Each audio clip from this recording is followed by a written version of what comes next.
Es tagad eju pa kājām un atnāca tāda forša sapratne par kailgliemežiem. Un vispār, man mašīna saplīsus jau ir vairāk kā mēnesi. Pēdējo reizi palika pie baznīcas, tā arī vairs nevarēja iedarbināt. Un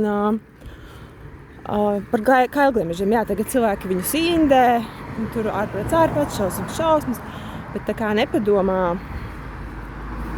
ka nekas jau nenotiek tāpat vien.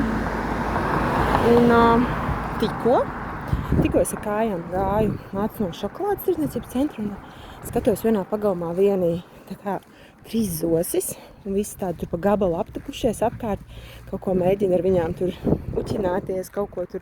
Izskatījās, ka tā kā tikko iegādātas un mēģina, lai viņas tā kā iedzīvojās pagalmā un tā privātmājā pat centrā.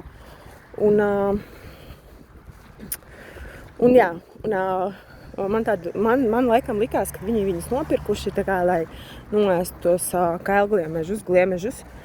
Un tāda bija sajūta. Un tad man atnāca kā tāda mazā atklāsmīte. Cilvēks ir jāaizved tik tālu, kad pat gliemežiem ir jāupurējās. Kailiem gliemežiem mēs bērndārzā smējamies, tā kā, ka viņi ir pliki kaili. Kaili pa ielām vazājās visās malās. Un kad cilvēks ir tik palicis tāds, stulbs, aizgājis materiālismā, kad nabaga gliemzīšiem nākas jau tā kā uzupurēties un vest cilvēku apakaļ pie tā, ka, piemēram, tāds foršs piemērs, ka tagad pat cilvēks iegādājas sev pīles. Viņš sāk iemīlēt atkal dzīvo, viņš sāk par viņu rūpēties, viņš redz, cik dabiski dabā viss ir sakārtots, pīle apēd gliemzīt, tur ķēdīt un tā.